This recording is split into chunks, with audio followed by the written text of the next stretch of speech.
Example दिलेले आहे आपल्याला नफा तोट्याचं.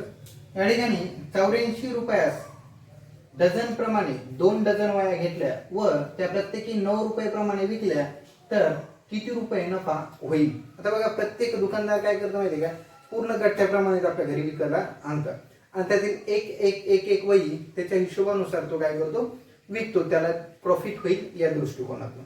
ओके, त्याच पद्धतीने या ठिकाणी एका दुकानदाराने काय केलंय, 84 रुपयास डझन प्रमाणे, म्हणजेच आपल्याला एका डझनला त्याने किती रुपये दिले, 84 रुपये. त्याप्रमाणे 2 डझन वह्या आणलेल्या आहेत. मग या ठिकाणी आपल्याला अगोदर त्याला किती रुपये प्रॉफिट झाला हे फाइंड करण्याच्या अगोदर आपल्याला त्याने ती किती रुपयाला आणल्या होत्या हे माहिती असणं गरजेचं आहे. म्हणजे त्याची खरेदी किंमत माहिती असणं आपल्याला गरजेची आहे. मग खरेदी किंमत बरोबर, आता खरेदी किंमत बरोबर या ठिकाणी 84 रुपयाला 1 डझन आहे, म्हणजे 84 गुणिले 1 डझन. ओके, मग मला सांगा एका डझन मध्ये किती वह्या बसतात रे बेटा, 12. म्हणजेच या ठिकाणी तुम्हाला हे कॅल्क्युलेशन माहित असायला पाहिजे. 1 डझन बरोबर 1 डझन बरोबर 12 वह्या. एका डझनामध्ये किती, कोणतेही डझन म्हटलं, केळी वह्या ह्या एका डझनवर विकल्या जातात, म्हणजे 12. ते वस्तू किती असतात, 12 असतात पूर्ण. मग या ठिकाणी 84 गुणिले किती डझन आहेत, असे 2 डझन आहेत. म्हणजे या ठिकाणी 4 दोन्ही 8 आणि 8 दोन्ही 16. म्हणजेच खरेदी किंमत मिळालेली आपली त्याची 168 रुपये. ओके, मग आता खरेदी किंमत आपल्याला मिळालेली आहे. आपल्याला आता विक्री किंमत काढायची. मग विक्री किंमत जर काढायची असेल त्याची पूर्ण किती झालेली आहे, तर प्रत्येक वही त्याने किती रुपयाला विकलेली आहे, 9 रुपयाला. म्हणजेच एक वही बरोबर 9 रुपये. तर 12 वह्याचं 1 डझन, तर 24 वह्याचं किती होतील, 2 डझन. 24 वह्या बरोबर किती, मग या ठिकाणी 24 गुणिले 9 करावे लागतील. मग 4 9 चोक 36, 9 चोक किती, 36. राहिले आजचे 3. या ठिकाणी 9 दोन्ही 18, 9 दोन्ही 18 आणि हातचे 3 किती होतील, 18 19 20 आणि 21. म्हणजे या ठिकाणी 216 हे आपलं उत्तर या ठिकाणी कोणतं आलेलं आहे, पूर्ण विक्री किंमत आलेली आहे त्याची. ओके, ज्यावेळेस त्यांनी एक वही 9 रुपयाला विकली त्यावेळेस त्याला 24 वह्याचे किती रुपये मिळालेले, 216 रुपये. मग आपल्याला विक्री किंमत या ठिकाणी आता मिळालेली आहे 216. विक्री किंमत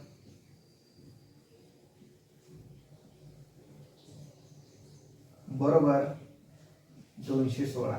मग आपल्याला आता किती नफा होईल हा विचारलेला आहे. मग नफा बरोबर काय बेटा, मोठी किंमत विक्री मायनस खरेदी किंमत, मायनस खरेदी किंमत. ठेवा आता त्याच्या किमतीच्या ठिकाणी त्या आलेल्या 2 किमती आपण ज्या काढलेल्या आहेत त्या ठेवायच्या. नफा बरोबर विक्री किंमत किती आहे, 216 मायनस खरेदी किंमत 168 बरोबर. आता या ठिकाणी 6 मधून 8 जातात का, नाही, उभी मांडणी करून घ्या म्हणजे तुम्हाला त्या ठिकाणी समजेल. 216 6 मधून 8 जात नाहीत, कॅरी घेतला 1 कडून 16 झाले, या ठिकाणी 0 राहिले. 16 मधून 8 गेले 8 राहतील, या ठिकाणी 1 कडून 1 कॅरी घ्यावा लागेल म्हणजे त्या ठिकाणी 10 होतील. मग या ठिकाणी 4 राहतील, 1 कॅरी घेतला होता मग या ठिकाणी 0. म्हणजेच आपलं उत्तर येईल 48 रुपये. म्हणजे आपल्याला निव्वळ नफा त्या ठिकाणी त्या दुकानदाराला किती झालेला आहे, 2 डझना मागे 48 रुपये. ओके, चला पुढील प्रश्न बघा. त्या ठिकाणी बोर्डवर दिलेला प्रश्न आहे, 3 सायकली प्रत्येकी 1200 रुपयास घेतल्या, त्यातील एक सायकल 1100 रुपयास विकली, दुसरी 1200 रुपयास, तिसरी 1300 रुपयास विकली, तर त्या व्यवहारात तोटा झाला की नफा व किती. आता अशा प्रकारचा प्रश्न आपल्याला विचारलेला आहे. म्हणजेच आपल्याला या ठिकाणी तोटा झाला की नफा झाला हे पण आपल्याला माहिती अगोदर करून घ्यायचंय आणि तो किती झाला ती गणितीय क्रिया करून ते फाइंड करायचं. ओके, एकूण सायकल किती आहेत? 3. प्रत्येकी म्हणजे एक एक सायकल त्याने किती रुपयाला घेतलेली आहे? 1200 रुपयाला. म्हणजेच 1200 गुणिले 3 ही झाली त्याची खरेदी किंमत. काय झाली त्याची खरेदी किंमत? म्हणजे किती येईल बेटा ती? 3 12 1 12 2 12 3 36 12 2 24 12 3 36 खरेदी किंमत. आता आपल्याला खरेदी किंमत मिळालेली आहे 3600. मग विक्री किंमत कशी काढावी लागेल आपल्याला? त्यांनी ती विक्री किंमत जी आहे ती त्यांनी एक एक करून सायकल विकलेली आहे. एकदाच घेते वेळेस तिने एकच भावामध्ये घेतल्या, परंतु विकते वेळेस त्यांनी एक सायकल 1100 रुपयाला विकली, एक सायकल 1200 आणि एक सायकल 1300. मग त्या आपल्याला प्रत्येक किमतीची काय करावं लागेल बेटा? बेरीज करावं लागेल. पहिली सायकल किती रुपयाला विकलेली त्यांनी? 1100 रुपयाला. दुसरी सायकल किती रुपयाला विकलेली? 1200 रुपयाला. आणि तिसरी सायकल 1300 रुपयाला. मग या सर्वांची काय करावं लागेल आपल्याला? बेरीज करावं लागेल. बेरीज करायची म्हटलं तर मग काय करावं लागेल या ठिकाणी?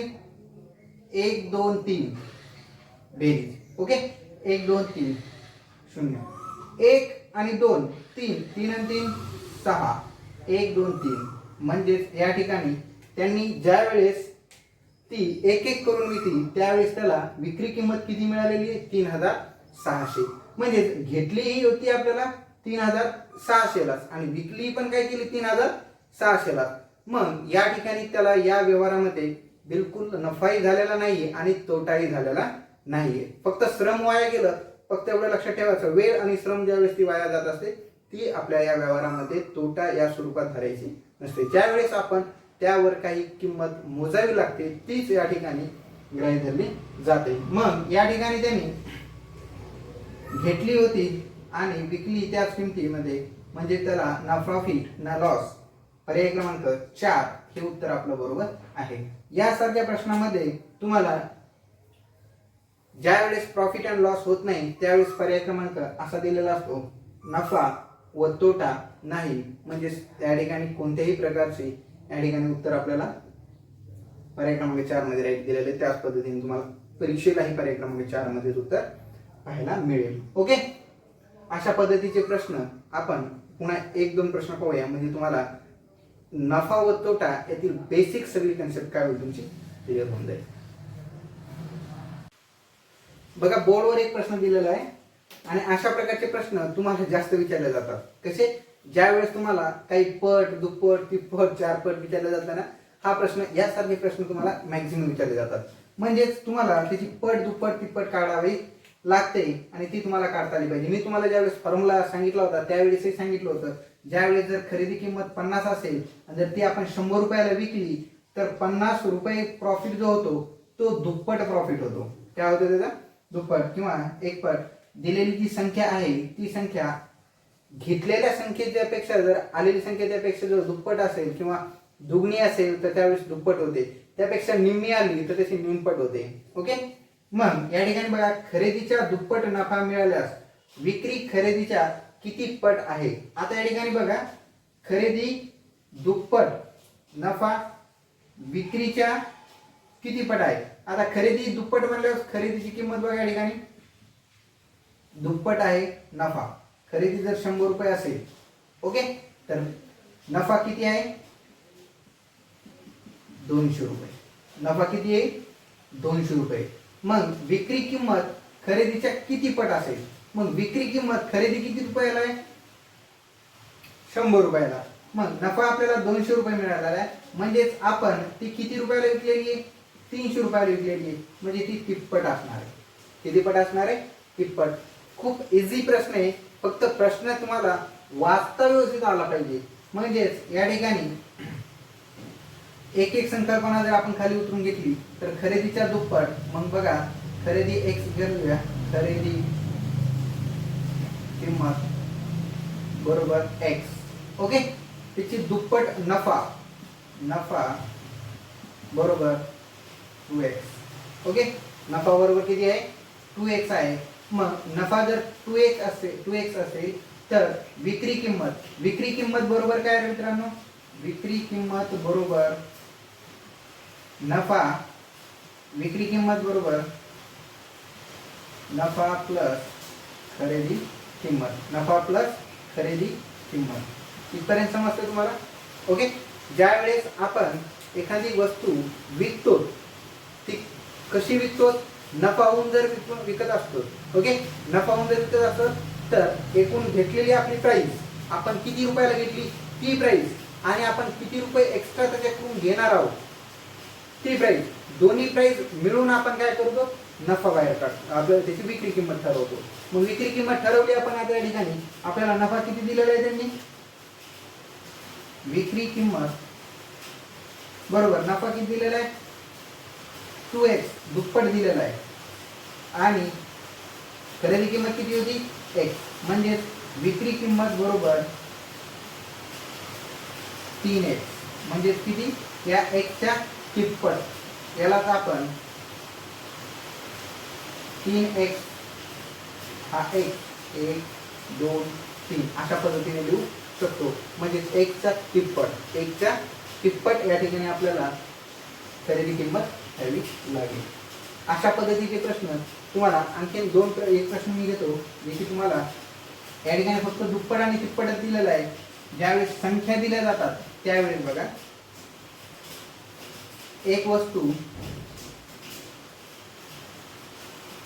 500 रुपयास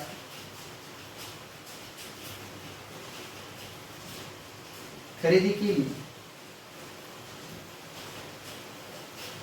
व ती वस्तू 750 रुपयास विकली तर मिळणारा नफा